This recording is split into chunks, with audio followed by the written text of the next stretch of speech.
who ran the US Institute for Peace Office in Kabul, who is a lawyer, originally has done a lot of stuff on rule of law in Afghanistan, who observed the election at first hand, and who is now part of Ambassador Holbrook's team, and therefore brings together both on-the-ground experience, and a lot of it actually working at a relative grassroots level. I mean, JD is unusual amongst a lot of the international community in Kabul, and the amount of time he actually spends interacting with, for example, traditional justice systems or organizing meetings of tribal elders, but also his contact with the current US administration policy. Andrew Wilder is a fellow in the Carr Center this year, and there are some other fellows from the Carr Center here who I'll also introduce you to briefly, for those of you who haven't met them. But Andrew is also, of course, a colleague of ours from Fletcher Tufts and has come down the road. Most of his work, most of his research is based in our sister institution around here. Andrew, again, has been working in Afghanistan and Pakistan for most of his adult life. I believe he was even born in Pakistan, is that right? Yeah, he was born in Pakistan.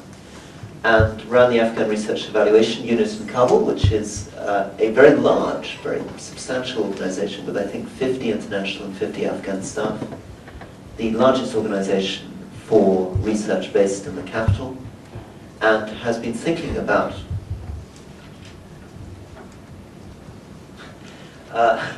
this note incidentally says, there is a fire alarm in the Littow building trying to find Nick Burns. So there's our update.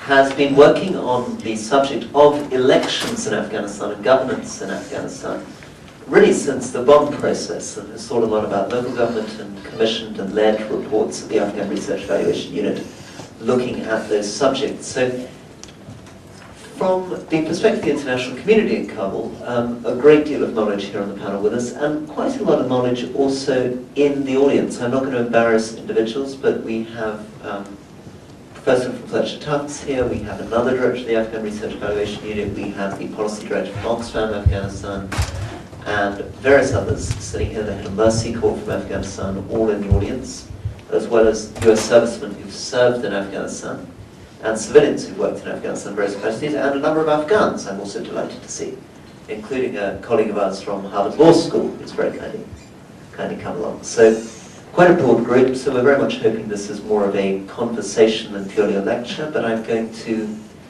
ask Andrew to begin, and then John to speak, and then hopefully fire alarm fascinating Nick will arrive and comment sagely.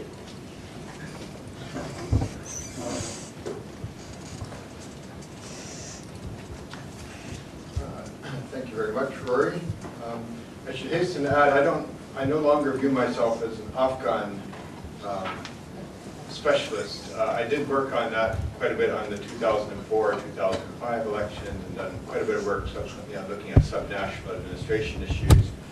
But I've not been focusing so much on the 2009 elections, so I am very interested to hear what John has to say about those, and to learn today as well. But I wanted to talk a little bit about the Bonn process, where I think there was a serious confusion of means and ends, which has gotten us into some of the troubles we're in today.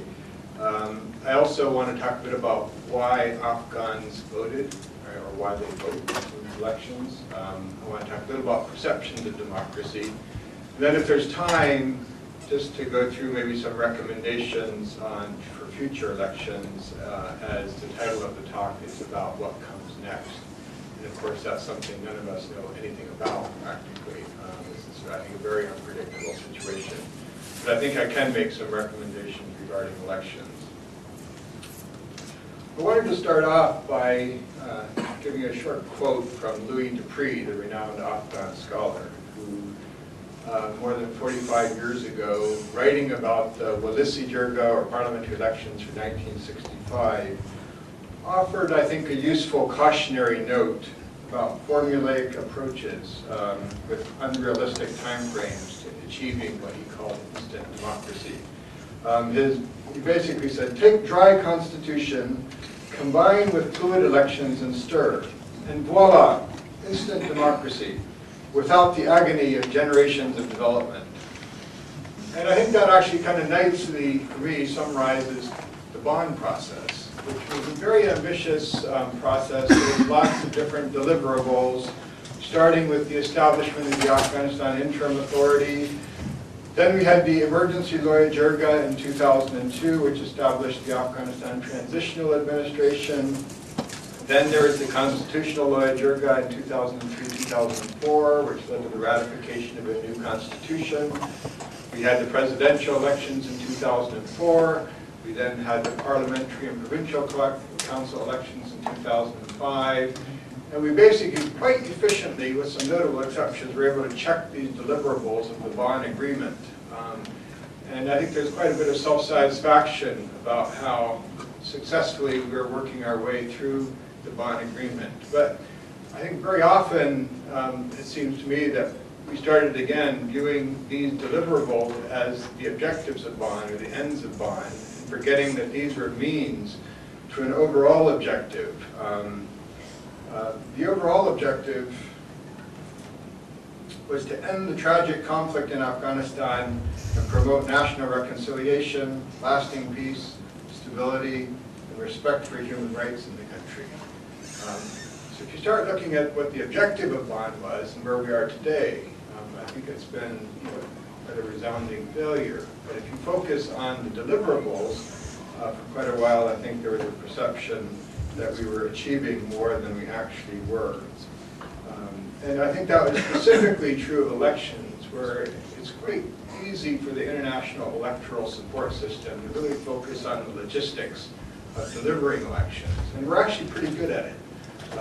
I was in Afghanistan for the 2004 and 2005 elections, and they were incredibly impressive performances in very difficult circumstances, logistically, from a security angle, from a voter education angle, in terms of delivering these complex elections in those environments.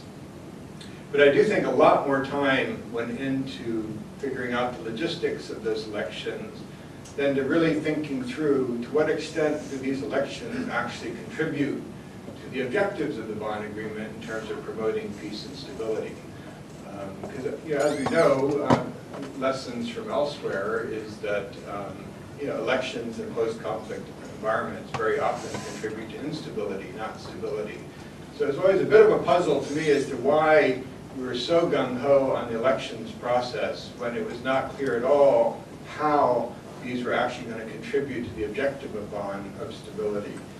I mean, I think Roland Paris has written about this in his study, looking at UN-led peacekeeping operations in the 1990s, where in the majority of those cases we do have this formula in these environments of having elections, but in most of those cases as well, they did not contribute to peace and security. And when I was at the Afghanistan Research and Evaluation Unit, one of our very first briefing papers, actually, in 2003, was on elections. It's called Afghan Elections, the Great Gamble. And in that, we warned about holding elections prematurely before the key conditions were in place, or else, more likely than not, they could contribute to insecurity rather than security. Because it really wasn't rocket science that if you hadn't done an effective DDR, or disarmament, demobilization reintegration program prior to elections, if you hadn't set up some basically functioning rule of law institutions, that the warlords, the drug lords, the most powerful individuals would not surprisingly do pretty well in those kind of elections in that kind of environment. And indeed, that's what happened. So I think maybe that's something we talk more about in the discussion phase. But again, this perception of elections as stabilizing when the evidence, not just from Afghanistan but internationally, is that more often than not, they are often contribute to destabilizing, especially in ethnically polarized society. And so why do we continue to insist on including those in our international agreements like the Bonn process, especially within, again, these unrealistic time frames before some of the other institutions are up and running? I also wanted to say just a little bit, talk a bit about why do Afghans vote? Because it's quite interesting to me in the media coverage of the 2009 election, this theme of Afghans were sort of voting, and that symbol of the image of the ink finger of the Afghans defying the Taliban with their vote. And yet research I did on the 2005 elections, and also ARU had just come out with a very interesting short little piece right after the 2009 elections, looking in 3 provinces on why Afghans voted the way they did. Came up with, it's a complex set of factors, not surprisingly, as in many countries. One is civic and religious duty.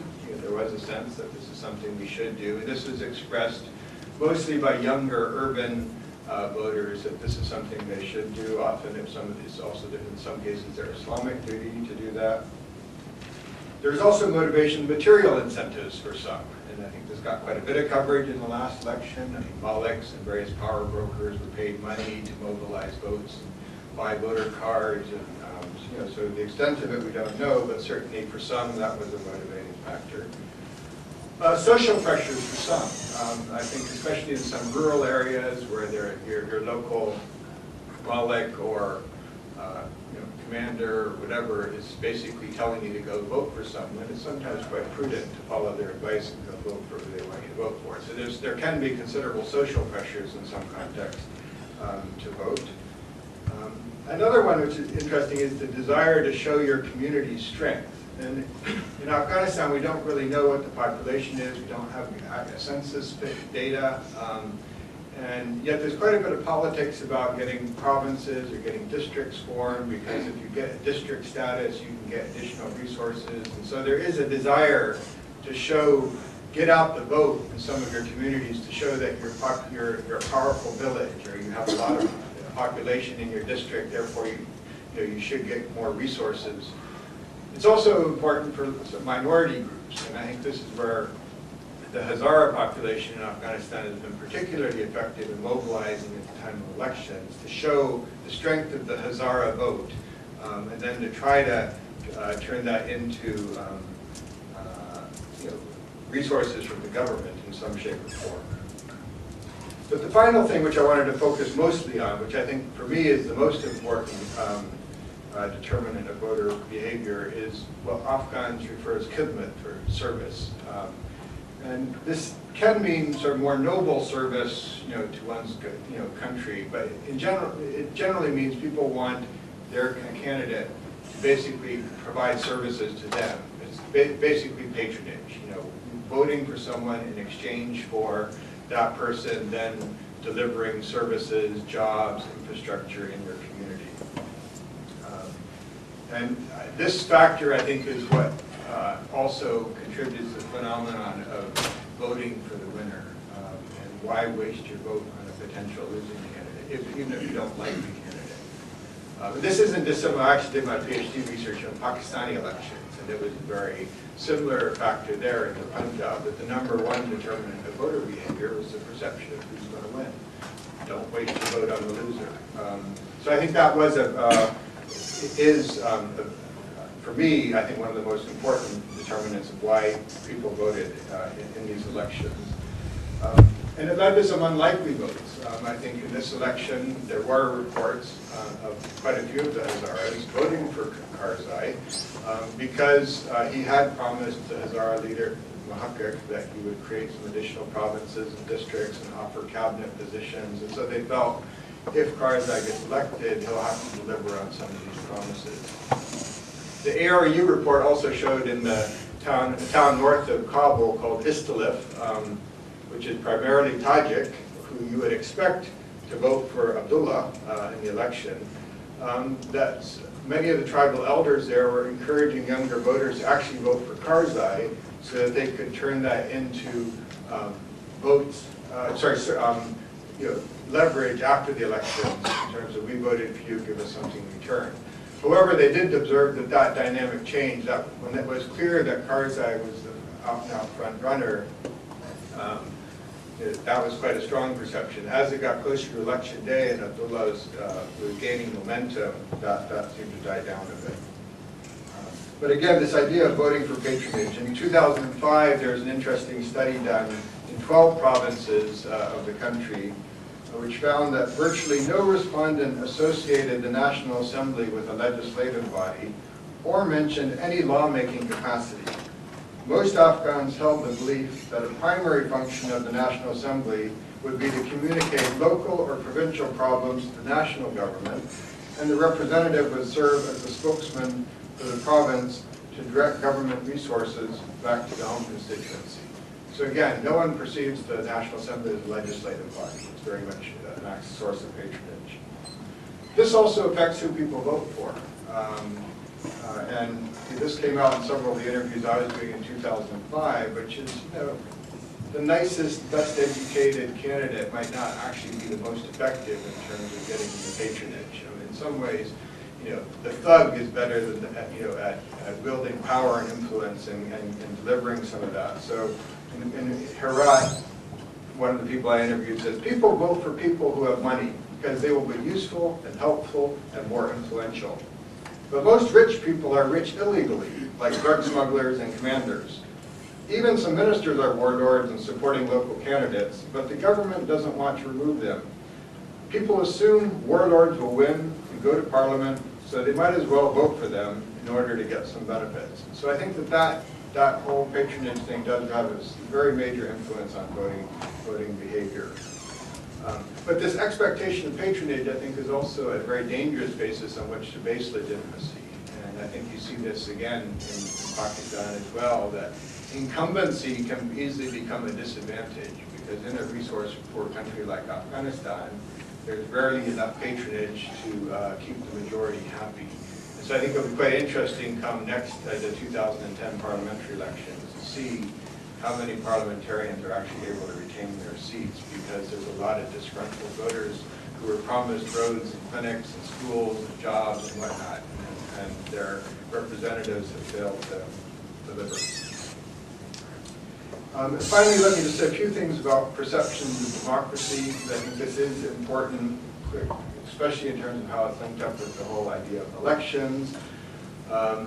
I mean, democracy has a troubled reputation in Afghanistan to begin with, not least because of its association with the People's Democratic Party of Afghanistan, i.e. the former Communist Party, and democracy has associations with that communist period.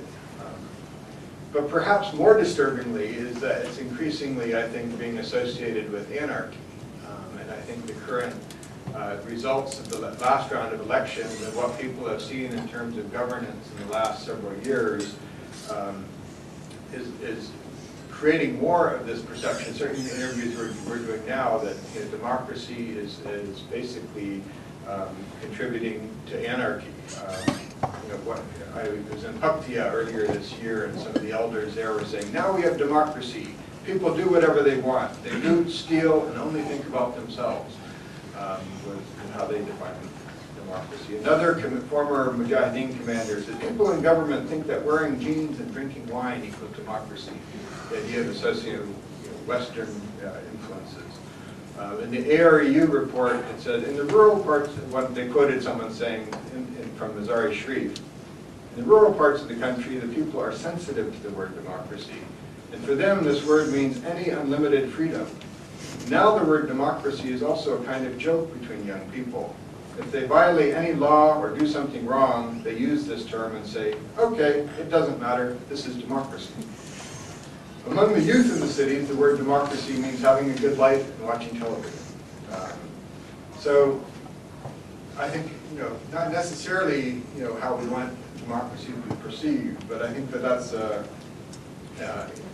coming up more and more in the interviews we're doing. And I think it's been there to some extent, but I think if there's one thing Afghans fear more than anything else, it's anarchy, and it's a return back to the anarchic period of the early 1990s, which, let's not forget, gave birth to the Taliban in the first place. And I think there's a sense that maybe that's the way things are going, and for some, that's being associated with democracy.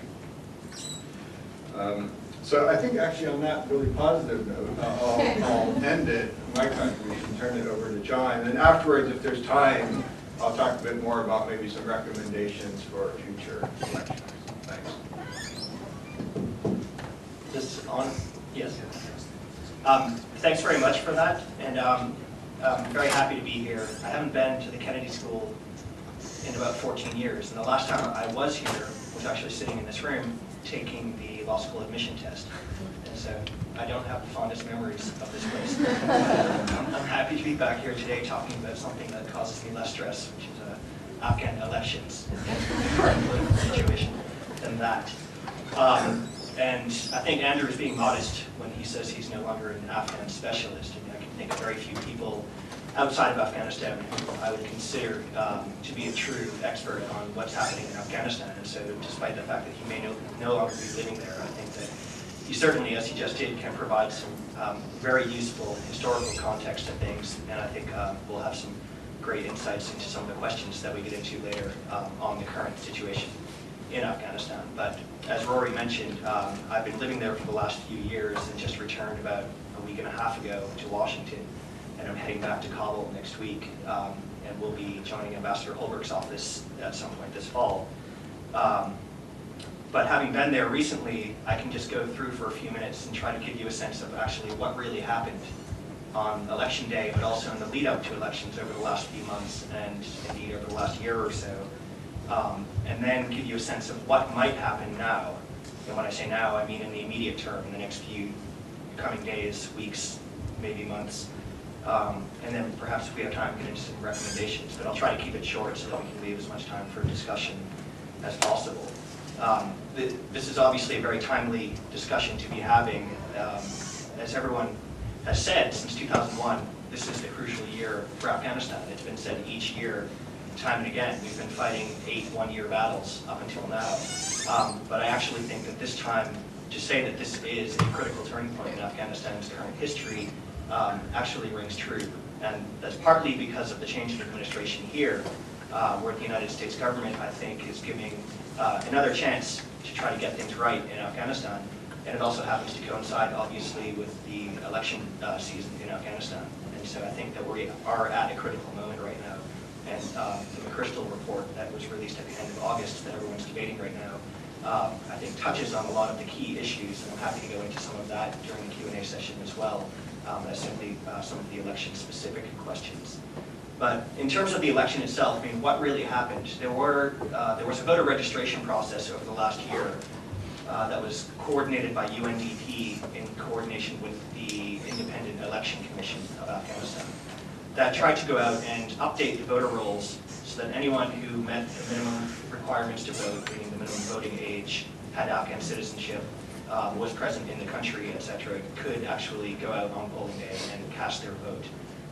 Those in 2004 who had been already issued voter registration cards did not need to go back and get another one unless they had lost their card, in which case they could go back to the registration site and obtain another card. People who had obtained their cards out of country in 2004, when Afghan refugees were allowed to vote, were not allowed to go back to the polls this year. They decided not to have out-of-country voting, which meant that there were somewhere between 1.5 to 2 million people holding registration cards living in Pakistan or Iran or elsewhere who were not eligible to vote this time. But when you look at the overall numbers, on the high end, people say there were 17 million registration cards out there.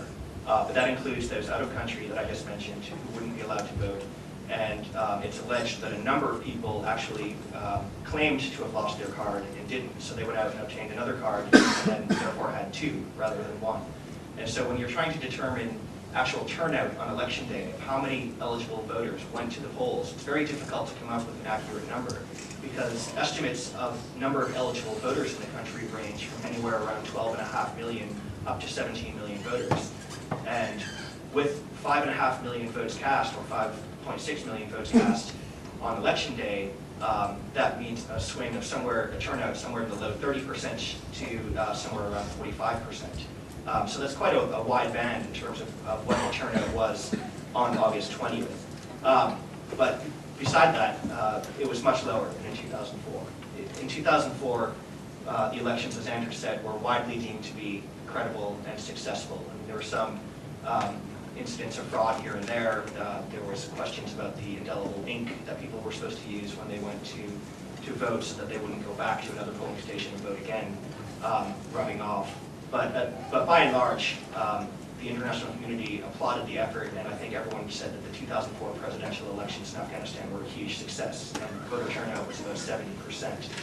I think this time around we're looking at about half that, which is due to a number of reasons, many of which Andrew discussed, but I think the two main ones would be the rising insecurity in Afghanistan, with clearly threats to voters in the weeks and months leading up to the election from the Taliban, particularly in parts of the south and southeast, where there were threats put out, night letters were issued saying that voters would be targeted if they went to the polls on election day. And I think a number of people stayed home because of that. But the other main reason, I think, is voter apathy. And people in 2004 were extremely excited about the prospects of a new Afghanistan, of an Afghanistan that was becoming more prosperous, more stable, with promises of reconstruction that were going to lead to concrete, tangible improvements in people's lives. And everyone was excited that the Taliban had been kicked out and that reconstruction was right around the corner. 5 years later, people's hopes have been dashed, and they're looking at a government in Kabul, the Karzai government, that they deem widely illegitimate, corrupt, self-serving, and not there to serve the interests of the Afghan people. And at the same time, they see rising crime, organized crime, drug trafficking, and the rise of insurgency. And they ask themselves, is this what we bought into at the Bonn Agreement, and when we expected the 2004 elections to lead to improvements in our lives? And I think a lot of people just were fed up. And it wasn't because of Taliban threats, it's just that they thought the elections didn't matter, wouldn't make any difference, and or were already preordained because the United States had chosen President Karzai as the victor, and we were calling the shots in the country, not the Afghan people.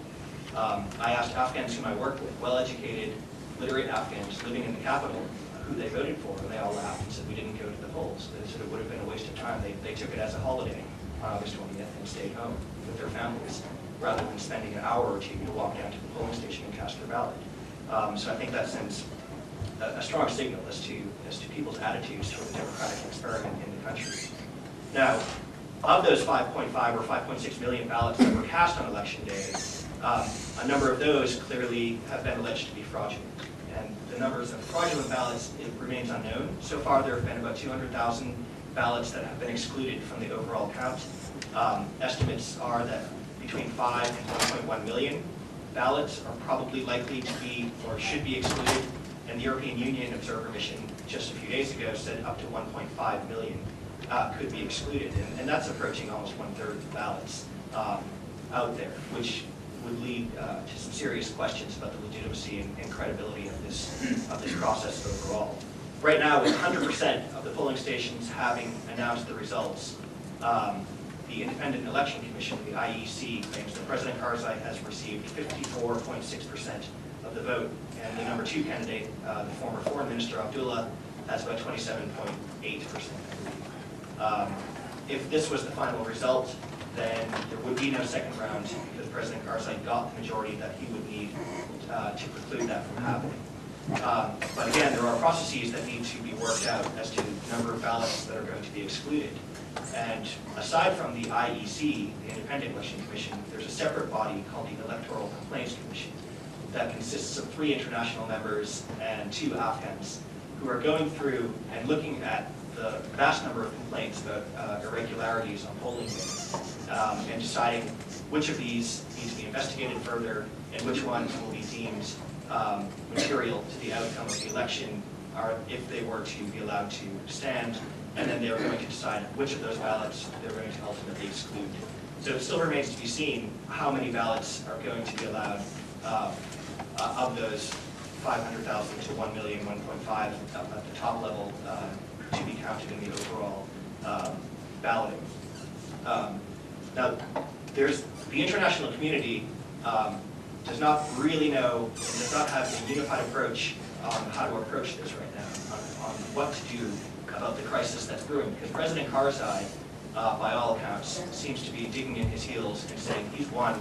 He hasn't declared this yet, but he's likely to say, yes, there was some fraud. He's already admitted there has been some fraud, but it was much less than the Western media would like to portray, and that, in fact, he will be victorious in the first round, which could lead to some challenges, obviously, by Abdullah, who who's hoping that there will be a runoff election and a second round being held. And the international community doesn't know what to do about this right now because if some of you may have seen in the news, there's been a bit of tension inside the United Nations itself recently with the special rep of the Secretary General and one of his deputies have had a serious disagreement on how to approach the allegations of fraud, with the deputy special representative suggesting that they should be very robust and forceful in attacking these allegations and going after and trying to get to the bottom of what actually happened. Did Karzai win in the first round or not?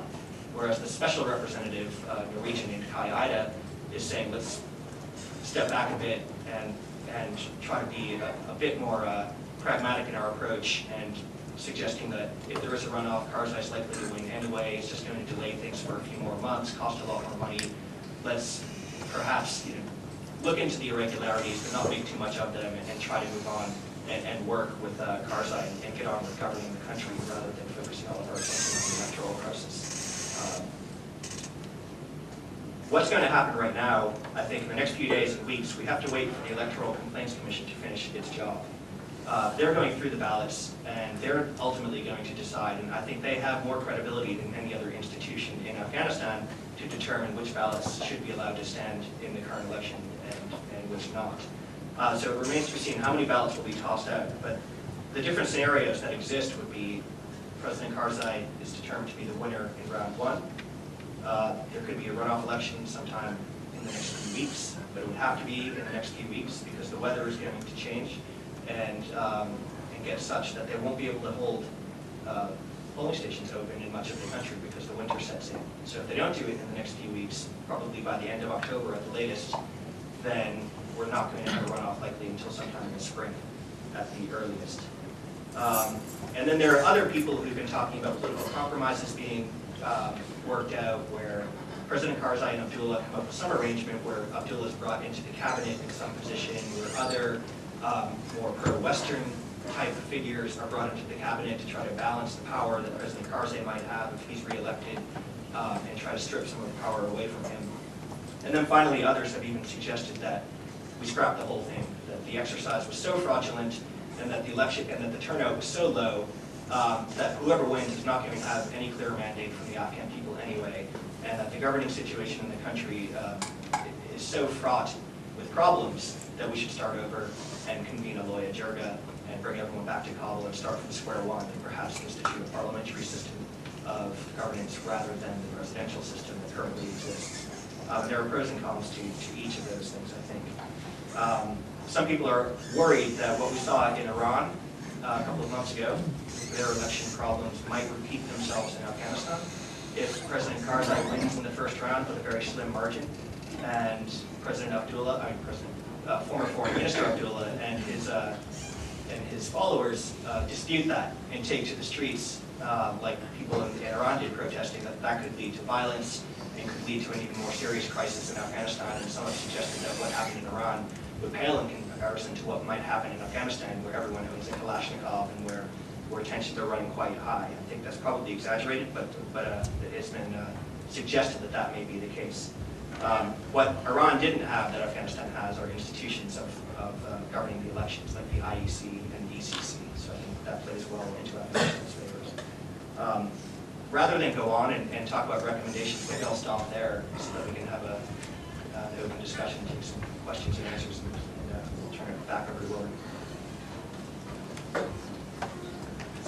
Well, thank you both very much. So this raises a number of very interesting issues which go a long way beyond this election and obviously connect with the entire relationship between the international community and governments such as the Afghan government.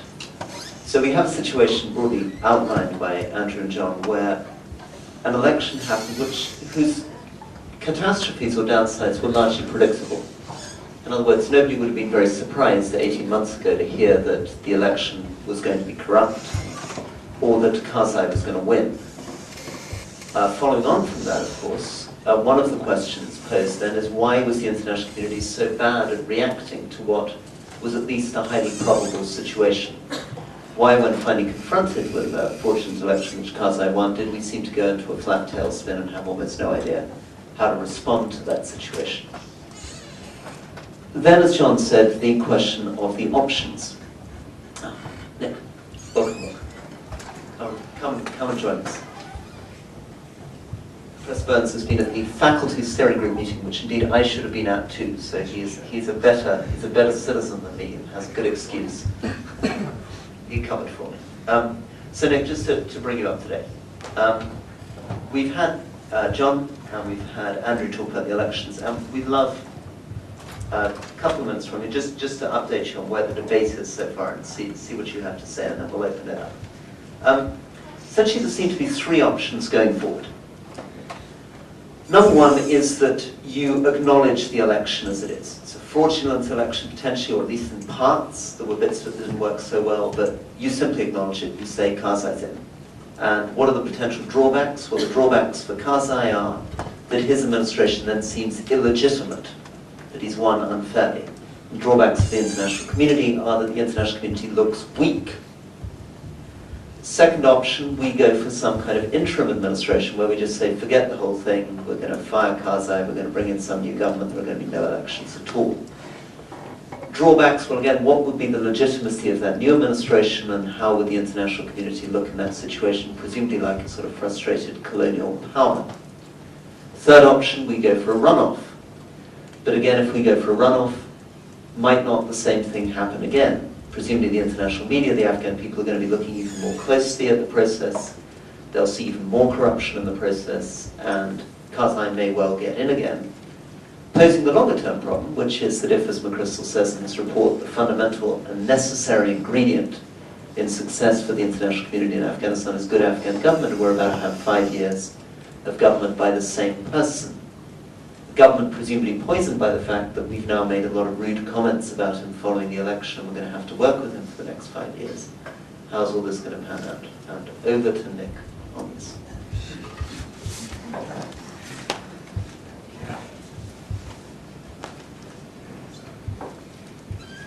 Thank you, Rory. Thank you very much. And I apologize for not having been here at the beginning. I apologize to both of you. I didn't have the benefit of listening to you. But we did have this competing priority of the staff meeting, so one of us had to go, and it was me. But not having had the benefit of listening to two experts, perhaps you permit me a slight digression to try to maybe build a frame around this question, Rory, then I will try to answer your very good question. My frame would be this. I was trying to think in preparation for this session, what has President Obama done well on Afghan policy since he took over? And where does this decision about the internal politics of the election fit into his overall scheme? And I would just suggest 5 points. 5 things that I think he's done very well. I come from the perspective of having just watched him.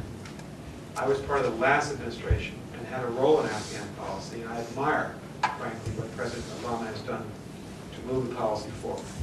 First, I think he's correctly narrowed our strategic aims.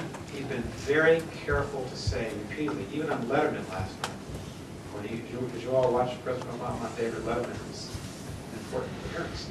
In any case, and on Sunday, when he was asked about this in the 5 Sunday shows, he says, my strategic aim is to limit, contain, defeat Al-Qaeda.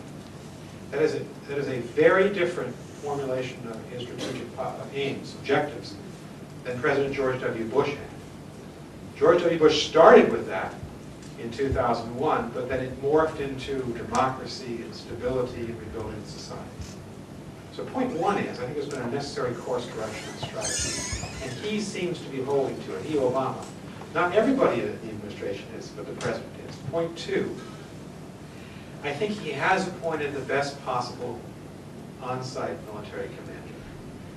There are 2 people highly equipped, in my judgment, in the U.S. military to take on the role of a counterinsurgency commander, Petraeus and McChrystal, and they're both on the job.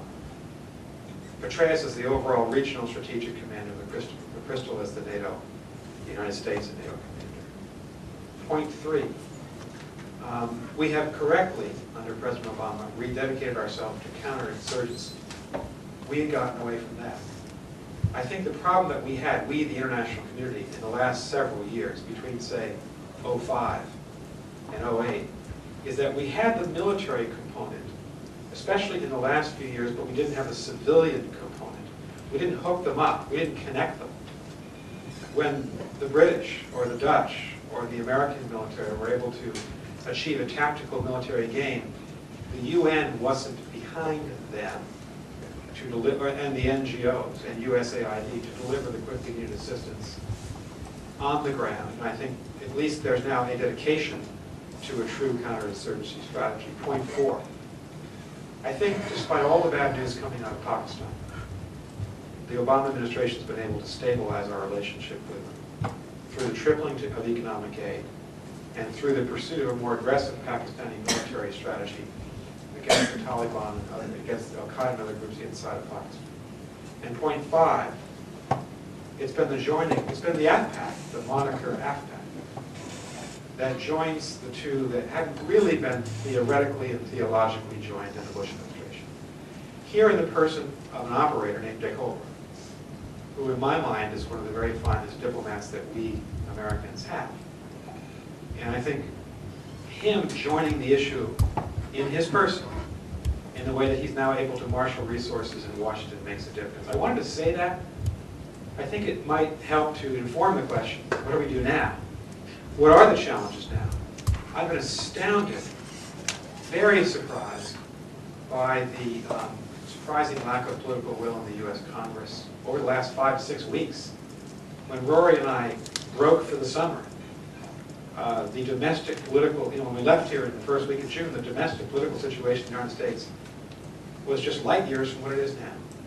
There was no discernible Democratic Party opposition to the war. Now we have Senator Levin, arguably the most powerful Democratic senator, chairman of the Armed Services Committee, essentially warning his Democratic president about future military strategy. And to see the dip in public opinion polls, I'm sorry about this. I regret this. Because personally, I think Petraeus and McChrystal deserve a chance to implement an effective counterinsurgency strategy. First problem. Second, actually producing the military and civilian cohesion for counterinsurgency is extraordinarily difficult, even when you have the best people working on it. And we haven't really proven yet that we can do it. Third, I think is a worry about the Europeans and the European commitment to NATO. I've been worried about that since the day we started. I was the U.S. ambassador to NATO the day we agreed in Brussels to launch an Afghan mission. And I understood that to be a combat mission. But many of the West European political leaders have now transformed that in their rhetoric to a humanitarian mission. And you've seen the result, where you have some of the largest militaries in NATO sitting out the war in the north and the west, Spain, Italy, Germany, not doing what Estonia has been doing, or Britain, or Canada, or the Netherlands, or the US. And then finally, as I was thinking about pluses and minuses, this gets directly to the question I'll end on this. Political stability within Afghanistan and a cohesive, effective government, civilian government, that can pay attention to effective governance of the country. Without that, everything else, I think, will fall by the wayside. Now, Rory will have a much better sense of this than me, because he's worked the problem from that end. But I would say this, what I was intrigued by, what I've been thinking about is, wouldn't it make sense for the United Nations, for Qaeda, the chief UN civilian officer, and for Barack Obama and Dick Holbrooke, for some of the others that are influential in Afghanistan, to think about a political compromise between Karzai and Abdullah? And perhaps one alternative to a revote would be a compromise and the formation of essentially a coalition government. Now, would Abdullah do that? And what would be his interest in doing that? But in a very messy situation where you can't really trust the vote that's just been held, but as Rory has said correctly, having a revote might have a whole host of other problems incumbent in it. Would it make sense to try to take the protagonists and to argue to them for the greater good of Afghanistan at a moment of real peril for their government and their enterprise? They should think about essentially accepting the macro results. Karzai is the president, but Abdullah would come into the government as a senior minister, perhaps with special powers. Is that unworkable? Are they irreconcilable, the two of them? Or do the three of you think that that might be a way forward? That would be just a thought I'd put on the table. Okay, so we are going to look up, and then we're going to come back to that question which Nick has placed, because I'd like to give some of you guys a chance to contribute before we give John a chance to respond to the question and Abdullah Karzai government. So, thoughts from the floor, please. Yeah. I actually have two questions. Probably a question. My first concern is the perception of the people of the election. Like you said, that we talk about why Afghans vote, like why Afghans don't vote. Because I was home this summer, and one of the most popular TV shows was all about making fun of the election process. So it wasn't only that people didn't really care about the election, but they were also making fun of the election. They were talking about like, okay, votes are for sale, and you can come and buy multiple votes and all those stuff. So it was kind of showing that what people think of the election. So even if you would ask someone that who you would vote for, first of all, they would be like, I don't really want to vote because I know it doesn't matter. And even if they wanted to vote, they would go with someone that they thought is going to win, and it's always Karzai. It was like, we would vote for Karzai because he's going to win anyway. And there was also the third perception that people thought that it's not only up to us to decide who we're going to vote for. So it's the people's perception of the election, and how do you think that plays a role in whoever is elected at the end? And my second question is more of the runoff round, like the second round, because I have issues with the second round in terms of like, first of all, even if we do come up with the idea to have a second round, who's going to come and vote? Because people have already been threatened enough, and there were huge security concerns for the first round. And second of all, people would vote, and then Karzai would be the winner again. So how do you decide the legitimacy of the government that's been elected at the end? Like even if it's Karzai, let's say that there'll be no second round, but the first round Karzai is the winner. How would you guarantee that he's going to be a legitimate government, and how do you promote that? Okay, let's pull in some more people before we get the panel speaking, because there are a lot of people here in the audience who've been thinking about the subject. Just please, yeah. Well, I'm just wondering about the electoral complaints commission. Do Afghans trust it, and do they even know it exists, for that matter? And that's not more my new point. Who are the three international representatives on it? That we can obviously address directly and then come back to it. It's JD. Who are the three on the electoral complaints commission? One of my colleagues, actually, in the United States Institute of Peace, where I currently work, is on a leave of absence to be one of the commissioners. He was named earlier this year. He worked on the elections in 2005, the parliamentary elections in Afghanistan. Another man named Grant Kippen, the Canadian, he's the head of the ECC, and a third foreigner, Martin Half from the Netherlands, I believe, the three of them. And then there are two Afghans, one nominated by the Human Rights Commission and one nominated by the Supreme Court. Do Afghans know about the ECC?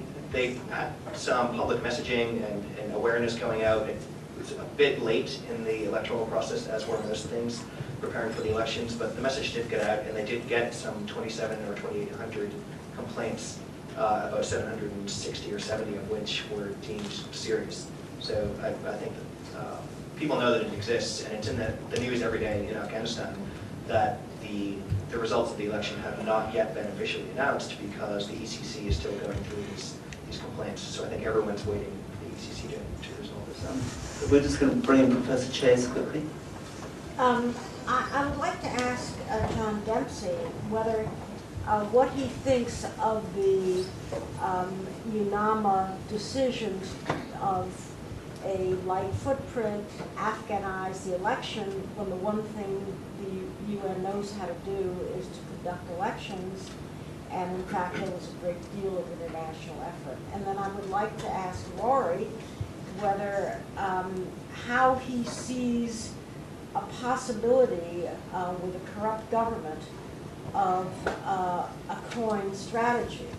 And certainly on the surface there seems to be a difference between the counterterrorism strategy that was announced by the president in 14,000 television shows and the McChrystal report, which talks about a robust coins a strategy that includes protection of the people, and the people cannot be protected from the Karzai government. So how do you reconcile all of that? But first, the question to John. Okay, so I think that if we could just pause there, because there's also another question which we didn't address. So maybe in sequence. So Andrew, if you maybe want to address the central question. Sorry, I didn't get your name, but Mariam? so perhaps Marianne's question and then JD to Professor Chase's question. Yeah, I should have probably emphasized when I talked about why did Afghans vote. Of course, why did Afghans not vote? Of course, a very important thing. And turnout, as John mentioned, was probably about half what it was the last presidential election. And I think John mentioned, the key issues, I think, were the security for some and the apathy for some. But I think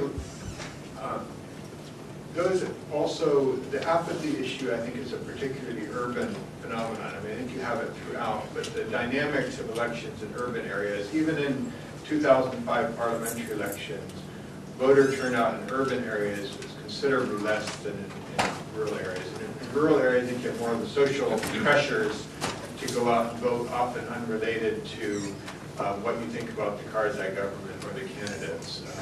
But I think that, I think John mentioned the main reasons, I think, of why the voters didn't vote. In terms of legitimacy, I have similar questions. I mean, I think we focus to some extent too much on elections as legitimizing. I'm not quite sure where we get that from. Most Afghans, when I was in Afghanistan, from 2002 to 2005, I never heard one Afghan state election as one of their top priorities. That was very much a Western priority. Cynics would say in 2004, the timing of the presidential elections had quite a bit to do maybe with US domestic politics rather than Afghan politics. There was a perception that there was a need for a foreign policy success story and having a successful presidential election in Afghanistan prior to the US elections in November 2004. Again, I'm not saying that's the case, but there was that perception. But I think right now we're at a point where I don't see that. I think rule of law, good governance, some of these things are what Afghans are looking for. I think that would provide legitimacy to the government much more than I think the election. So I also have similar questions about why we're pinning so much hopes on elections as a legitimizing factor. Because I think we had that opportunity in 2004 and 2005. As we've discussed, 2004, I think, was, given the circumstances, remarkably successful. But there's also a lot of problems. I was up in Ankoy, up in northern Afghanistan, in the Uzbek area, in General Dostum's area. Certainly where I was observing the elections, they were anything but free and fair. Every polling booth I went into had General Dostum's poster. He was a candidate in that election. All the sample ballots showed people in the polling booths themselves where to mark it. Most of the UNAMA, the JEMB officials were Jumbesh with their radios. I mean, it was not a free and fair election, but Karzai won, was expected to win an overwhelming majority, and his 55% vote seemed credible enough, and there was problems, but it was good enough. So I think that was okay. But by 2005, at the end of election day, the 2005 elections, the international community was very quick to praise those as a success as well. And a bit like 2009 elections, on election day here, we heard quite a few positive statements by the international community. But the parliamentary elections in 2005 were not perceived positively by Afghans. The whole, especially during the counting process, there's lots of allegations of fraud. And so I think that was our opportunity then to have elections maybe help legitimize government. But now people see what that elected government has delivered or not delivered in the last 4 or 5 years. And that's why I do think we see a lot of apathy in terms of this round. I also found very few Afghans in Kabul who said that they were planning to vote. Yeah, I think Andrew hit a lot of points that I wanted to touch on. Specifically about legitimacy, I agree that the elections can confer legitimacy to some degree, but it's what the actual government does that's going to actually matter. Right now, the Karzai government lacks legitimacy throughout most of the country. There are very few people that support the Karzai government, aside from people who are recipients of some of its patronage. And that is despite the fact that the elections in 2004 were deemed widely successful. There were incidents, and as Andrew mentioned, they were far from free and fair, but by most measures, they were successful. And so this time around, yes, the elections may be marred by fraud and other irregularities and be deemed to not provide a mandate to the president or whoever gets inaugurated next. But it's actually going to be what the next president does when he is in office that's going to matter more than the election process this time. I think that most Afghans are tired of and lost confidence in the election process, and that legitimacy matters much more in Washington than it matters in Afghanistan. And if we're going to press for a second round, and it's going to take some time to get that done, and another set of hundreds of millions of dollars in ballot printing and campaigning, there are some upsides to that, of course, but I think that the cost and the timing are critical factors that have to be considered. And it could be many more months before we actually know the results of this. And in the meantime, there's governing inertia inside Afghanistan where nobody's doing anything at this critical moment in Afghanistan's recent history. And so I'm not to say that we should just wipe everything aside and say, fine, Karzai won, the fraud didn't matter. We should certainly raise those concerns, but perhaps look to something like Nick was suggesting, which is maybe a political compromise in using some of the considerable leverage the West has to have Karzai do something like that. But to go to your question on the UN light footprint in all of this, I think there's something to be said for that. I'm not sure how light that footprint actually was. There was a lot of talk about that, and certainly the Independent Election Commission was put forward as the leading entity that was in charge of organizing and running the elections. But it was international money that funded the entire thing. UNDP had a very sizable operation going to provide logistical support. Security was provided by and large by the international community. And so much of the actual functioning of the government was made through consultation with international donors and partners. So even the UCC that we talked about, those 3 international members are selected by the head of UNAMA, Qaeda. And that body may be the ultimate decision maker in terms of figuring out what But they happens in could the have first done round. more to prevent the fraud. I mean, they could have had central accounting of ballots instead of sending it off to Spin Boldak. I don't understand why they didn't supervise the elections better. Well, I mean, I'm not an election specialist. I don't want to get into the specifics of things like that. I mean, I've heard arguments for counting at the polling stations being actually better than central counting because then you'd have to have fraud at each of the individual polling centers, which numbered 7,000 or more polling centers around the country, as opposed to giving people the opportunity to transport ballots to provincial centers. Who knows what happens in the meantime, and then putting one party at the provincial capital in charge of overseeing the counting for all of the ballots in that province. But that's beside the point. I mean, I do think that certainly there were things that should have been done differently. You're right. In particular, they don't have a voter registry in Afghanistan. Nobody knows how many people are actually out there capable of voting, how many cards are out there, and I think that UNDP should have been much better, in UN OPS back in 2005 when they were in charge of the elections in terms of making sure that a voter registry was kept intact. The other major, I think, mistake, I can say in hindsight, because I supported it at the time, was a political decision earlier this spring to support President Karzai's extension for his term of office beyond his constitutionally mandated deadline of May 21st. When the decision was made to extend the elections up until August 20th from March or April for logistical reasons and security reasons, people objected and said that President Karzai's extension of his term with that would be unconstitutional because it would allow him to stay in the palace beyond what's required under the Constitution, which was clear. He had to leave. His term ended on May 21st. And the international community and everyone else said, that's fine. We don't want to change in leadership at this time. We're fighting a war, and continuity in leadership is necessary. And it made sense at the time, but in hindsight, that decision was the key moment when Afghans said, the Americans and the international community is backing Karzai. He's their man. If we had pushed for an interim government, if we had tried to come up with some other solution that may have led Afghans to believe we were actually pushing for an election process that mattered. But by allowing President Karzai to maintain the powers of incumbency, even though we tried to clip his wings in many ways during the summer months, people looked at that as too little too late, and that he was our man, and we were ready to back him yet again for another 5-year term. So to Professor Schaefer's second question, there's clearly an anomaly here, which is that, as Professor Burns has pointed out, the President has defined a very narrow objective, broadly speaking counterterrorism, but a very broad way of achieving it, which encompasses variously state building, development, counterinsurgency. And it's a very odd phenomenon of this current strategy, which is it assumes that all our goals are consistent, and also that they're linked in a whole series of bewildering, necessary and sufficient logical connections. In other words, that there's no real division between counterinsurgency and counterterrorism, between development and state building, between the interests of the Afghan people and the interests of the United States. And you can see how these things emerge, because partly this is about coalition building, this is partly about keeping different organizations and government working together, it's partly about finding a compromise between Afghan interests and American interests. But it does, as the professor implied, create some strange effects.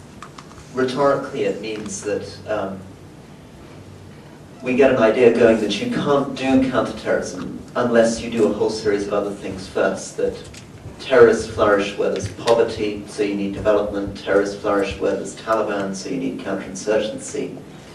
Terrorists flourish where there's an absence of a state, so you need state building. That you can't defeat the Taliban without having a state, you can't have a state without defeating the Taliban. You can't have security without development, you can't have development without security, or as the President says, their development in Afghanistan is linked to our security in the United States. So there are all these amazing connections being drawn between these different kinds of things. But there is, of course, a problem which was coming out of the Foreign Relations Committee on Wednesday, which some of you may have seen, which is that there are different theories on what you really need to do counterterrorism. And if you base your entire argument on counterterrorism, you are, of course, going to have some people coming forward saying, well, wait a second, we just killed the senior al-Qaeda leadership in Somalia, and we don't have any boots on the ground, and we're not doing any counterinsurgency, and we're not doing any state building or development. Do we really need all this stuff? Can't we just do it with special forces and drones?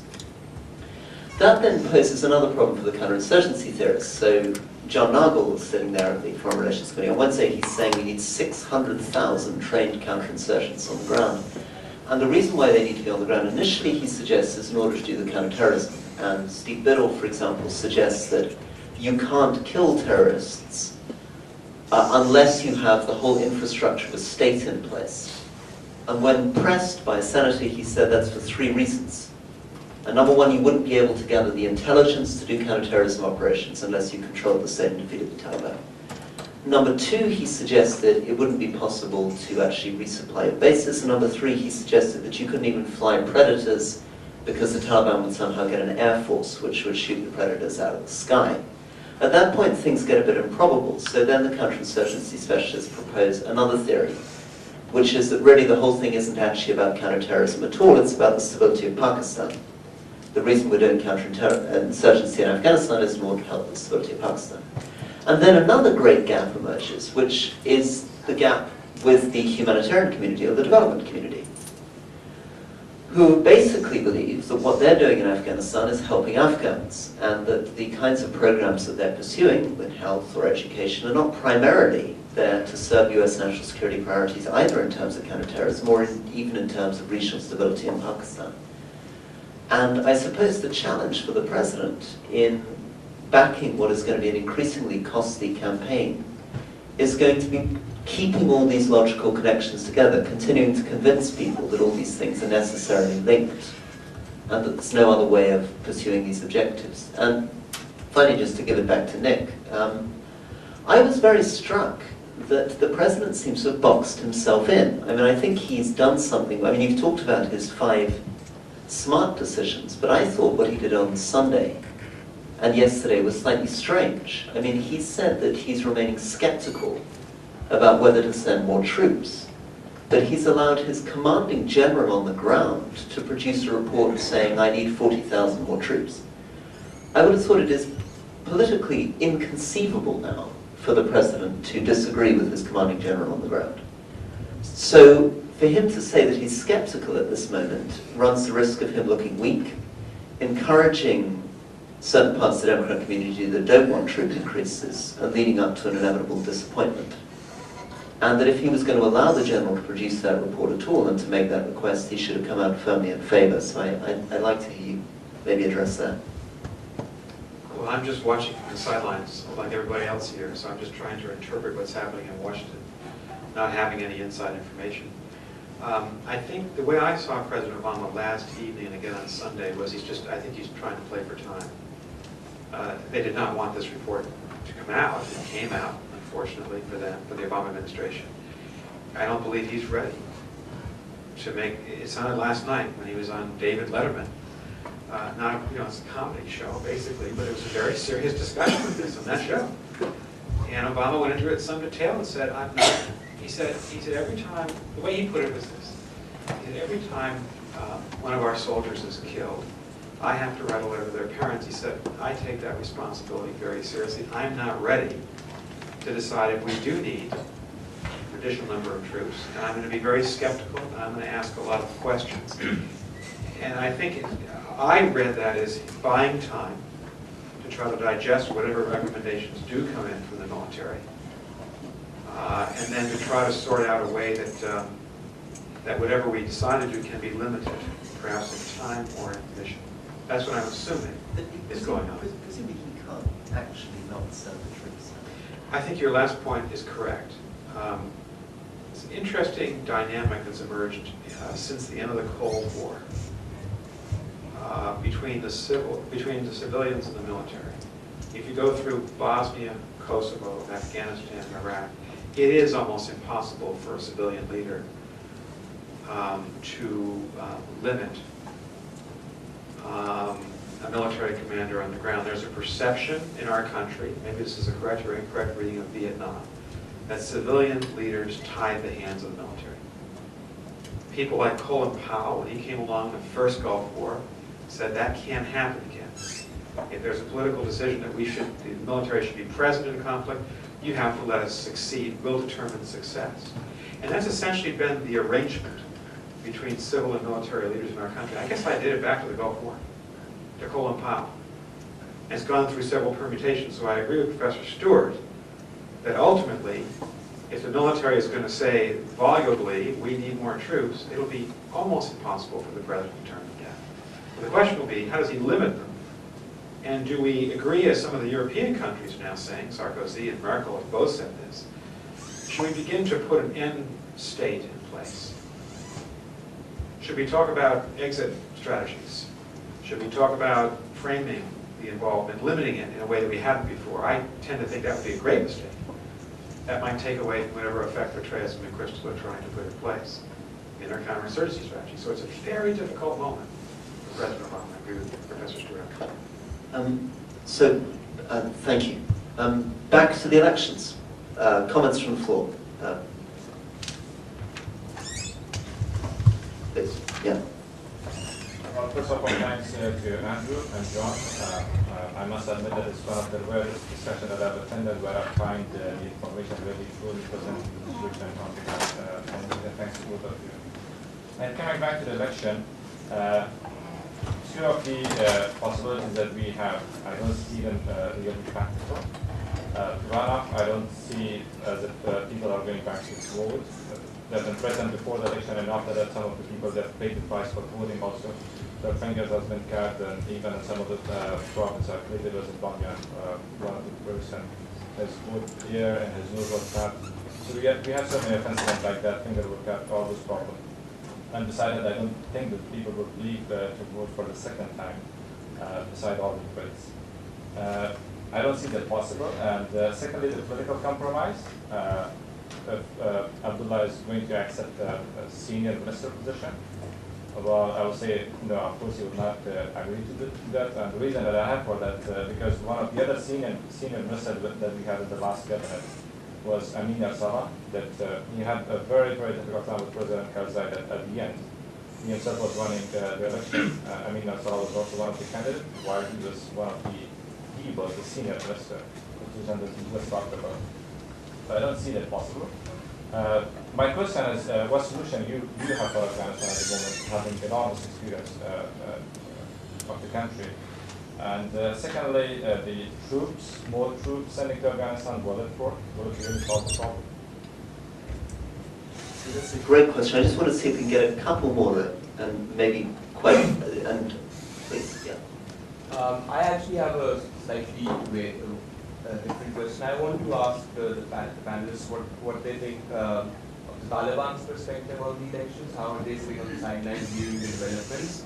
And what are the implications for that? How are they sort of strategizing how to deal with the elections, and what are the implications for security for that? Whether they see a sort of political compromise, or are they very confident that this is an exercise that is doomed to failure and they can easily reassert and actually take control of the situation as well? Anyone else? Fine.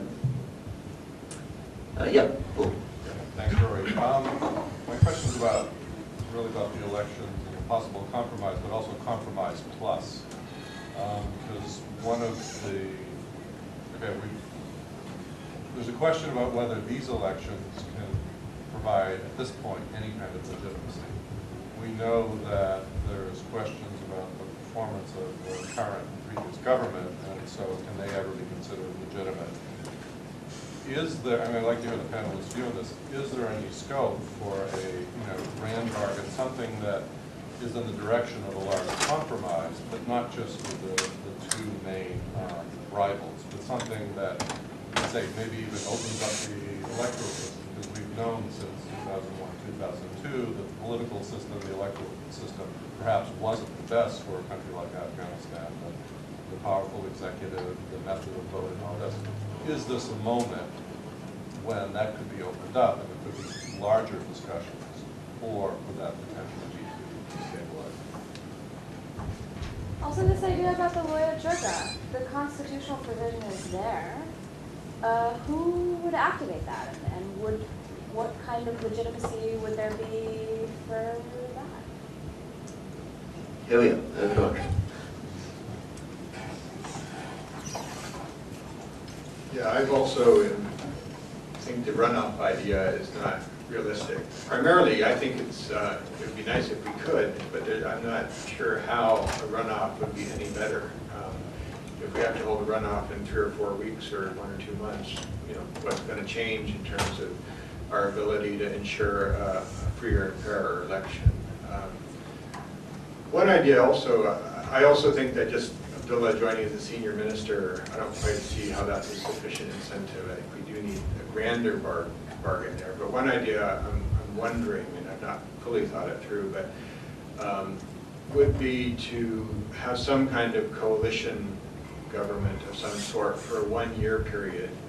And then next year, when we are, the Constitution requires parliamentary elections, to actually do the presidential, the runoff of the presidential along with the parliamentary election.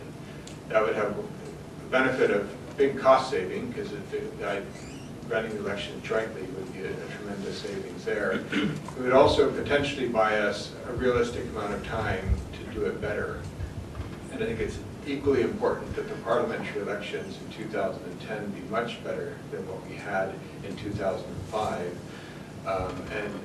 I think one of the tragedies of 2005 was that after the last ballot was counted, the international community and the government basically forgot about elections. And this idea of elections as an event rather than an ongoing process is always an occupational hazard. And I think we need to be starting today to plan for the 2010 parliamentary elections, because those are also extremely important. We can't afford a rerun of what we just had here.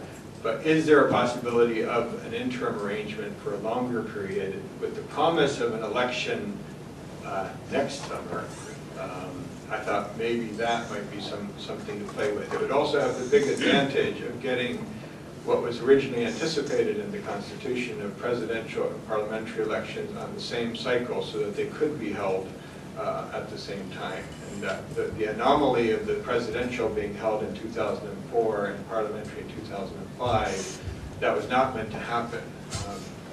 And I think, again, one of the recommendations, again, that came out of 2005 was the urgent need to rethink the entire electoral calendar.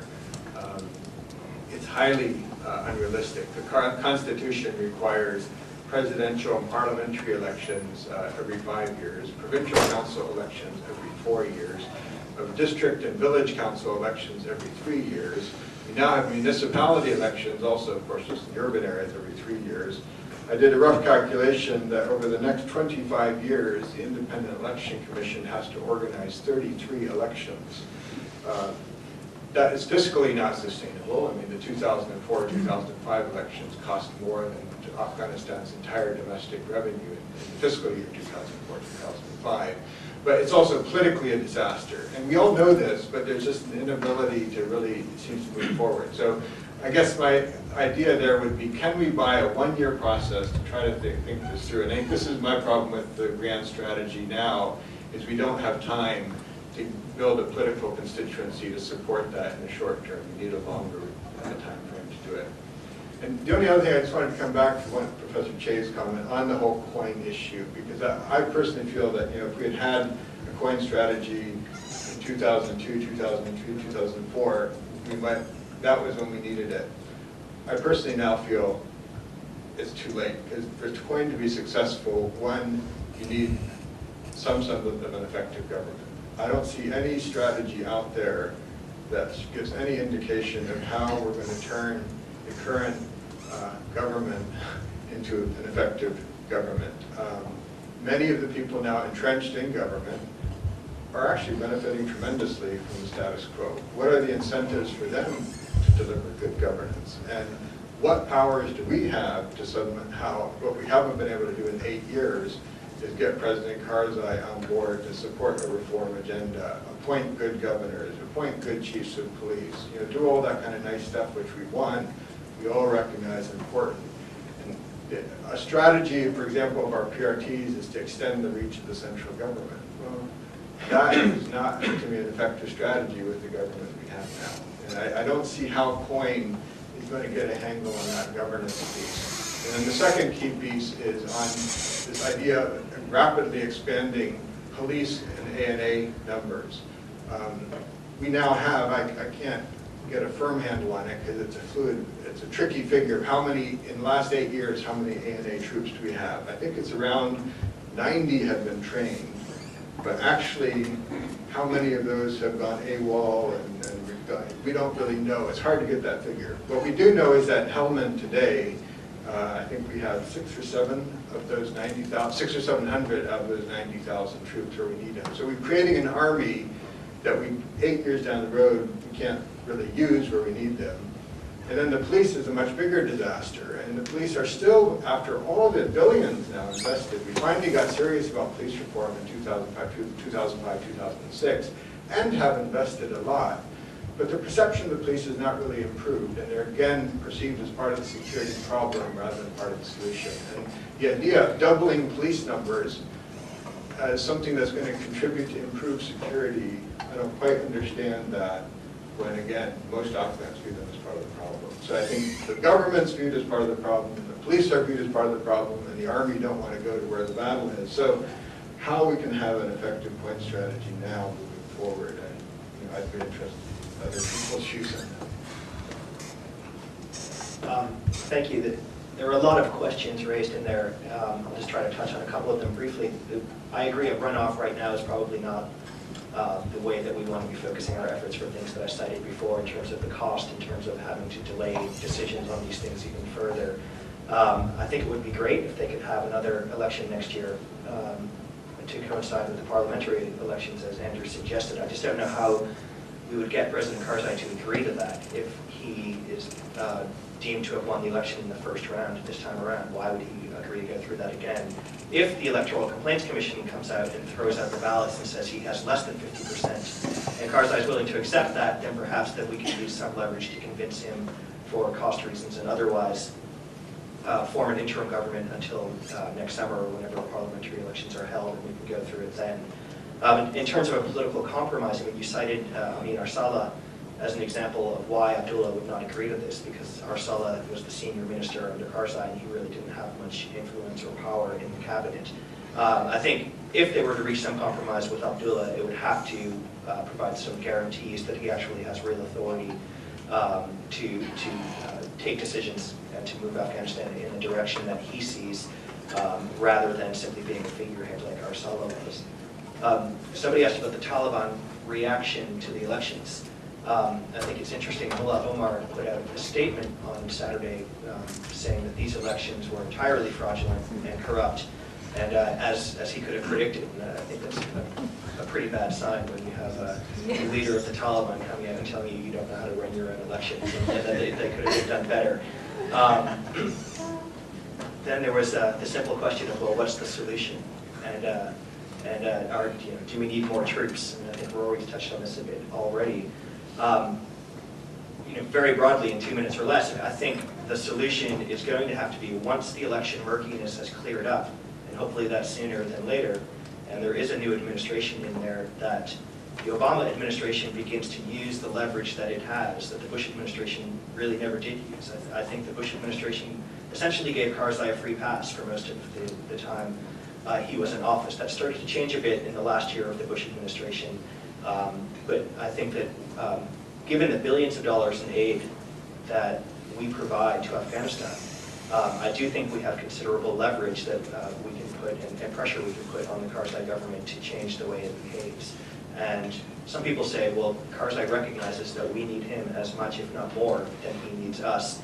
And so therefore, what are we going to do? Threaten not to fund his police?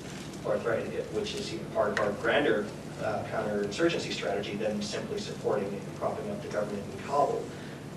And perhaps there are certain things that we wouldn't be able to touch, but I do think that we could direct aid and assistance differently than going through the central government, perhaps looking at working through subnational actors and trying to direct our assistance in a manner that doesn't necessarily funnel things through the central government as much as we otherwise might. And then finally, part of the reconciliation, I think, is once this election murkiness is cleared up, we're going to have to look at reconciliation and or reintegration, whatever you want to call it. But bringing people who are on the side of the insurgents today, or who are on the side of the insurgents by night and not by day, bringing them back into the government's tent and getting them to believe that the government has something to offer them, that they have security, that their basic needs will be met, that there might be jobs for them, and that the government in Kabul and the local representatives of that government are there to serve their interests. So that they don't, their interaction with the government right now is largely perhaps with the police or other local government actors who they deem as corrupt or predatory, rather than providing services to them. And this is not going to require a wholesale change where suddenly the Karzai government is this beacon of uprightness and corruption is eradicated. Nobody's expecting that. It's not going to require perfect governance in Kabul. And as somebody said earlier this year, we're not there to build a Jeffersonian democracy. But if we can at least make people look to the government and say that they provide more opportunities than the Taliban do, then I think we'll be able to persuade people not to join the insurgency, provided that we're able to at the same time provide for the immediate security needs of the Afghans, which I think does dictate, as General McChrystal's called for, an increase in Western troops for the time being, while the Afghan security forces are being built up and are able to eventually provide for their own security needs there. And one final point on something Andrew mentioned, that right now we're looking at 240,000 ANA, Afghan National Army, and 160,000 Afghan National Police that we're going to try to build up over the next few years, which is going to require billions of dollars a year to sustain. And the Afghan government clearly will not be able to do that. So if we're looking at 400,000 Afghan national security forces that are going to be required to protect the people in that country from outside and internal threats, how are they going to be able to sustain figures of that number? And I think the answer that Barney Rubin and Ahmed Rashid suggested last year would be to, rather than increase the security forces to meet the current threat level, decrease the threat level so you don't need that many security forces. Which is going to require a much broader approach, broader meaning not just within Afghanistan itself, but looking regionally to Pakistan, as we're already doing, but even probably bringing in other actors like Iran, India, China, Central Asian republics, Russia, to come to the bargaining table and actually reach some sort of grand bargain. That's not the grand bargain, Paul, you were referring to, but I think eventually we're going to have to look at some regional solutions if there's going to be long-term stability in the country. Thank you. I'll be very brief. I think those are all good questions and suggestions we had from the participants here. I suspect that President Obama is going to be quite skeptical about any broad-scale expansion of the mission, meaning he's going to stick to that strict definition of countering, limiting, containing, defeating Al-Qaeda. Mark Twain said history never repeats itself, but it sometimes rhymes. And Vietnam and Afghanistan are very important, different conflicts. But President Kennedy, in the months before his death, came to a point where he was very uneasy about where his diplomats and military officers wanted to take him in Vietnam. We'll never know what he might have done had he lived. I suspect, I just get a hunch, listening to President Obama and trying to decipher Rory again what he was trying to say this week, that he's trying to define some limits here, and he's going to value stability over anything else, even certainly over the purity of elections. Which leads me to think that this is a time for creative diplomacy among the Afghans, and for people like Hayata or Dick Holbrooke to be very creative. I like the idea of a lawyer because in a very different time it worked well at the turn of 01 and 02, and it provided a very useful service to the Afghans following the military intervention in the autumn of 01. And I know I can't give you a prescription of a political compromise between Abdullah and Karzai, but it probably has to happen if you value stability over more idealistic visions of what Afghanistan can be. I think the Western community is tired.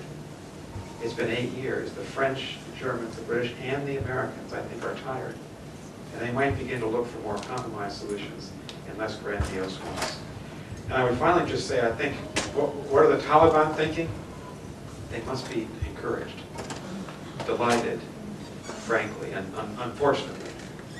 They must be encouraged to see what's happened with the election because they predicted the elections would be folly. They actively intervened to make sure that people couldn't vote, and now they can crow about it. It's really unfortunate that they have this public relations advantage, at least for the time being.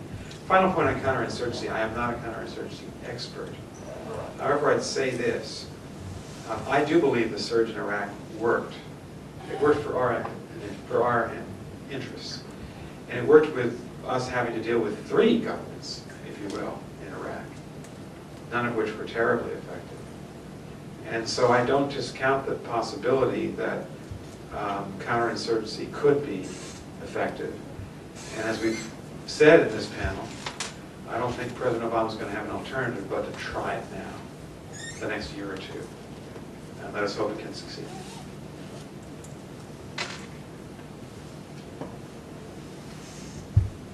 Right. I know many of you are very busy, so I'm gonna wrap it up here. But I wanted to just draw out a few of the lessons of this and try to summarize a little bit of the debate, direction in which we're going. Firstly, to say thank you very much indeed for your contributions. I was very impressed by the level and the seriousness of the debate, the contribution from the participants as well as from the panel. I'd like to encourage you also on the margins of this, please, to get more involved in the program currently being run at the Carr Center on Afghanistan and Pakistan. We have a number of fellows here who are Afghan specialists in the audience. I'm going to ask Nigel, who's the manager of our Afghanistan program there, to raise his hand. Anybody who's interested, we have events usually 2 or 3 times a week around the subject of Afghanistan and Pakistan. There are many research opportunities. We are engaging with policymakers, whether it's testifying in congressional or Senate committees or simply dealing with congressmen. Senator Kerry's coming to see us soon. And any of you, I mean, there's a lot of information in this audience, there's a lot of intelligence in this audience. Any of you who want to get involved, we'd love you to, because in fact I'm thinking about this subject, a subject which has so many different dimensions. I mean, even in terms of this conversation, there are people who are talking in terms of psephology, anthropology, international relations theory, religion, insurgency, development. I mean, this is after all, as Machiavelli says, it's no easy thing to build a state. So any of you who wish to put your contribution in today are very welcome. I was also very struck, I think, by this as an example of the way in which this debate maybe should be conducted more often. Very grateful to be on a panel with people who have the length of time on the ground of somebody like Andrew, the granular experience of somebody like John working on the ground, the perspective which Professor Burns brings, both as a diplomat and as somebody who's been close to the administration.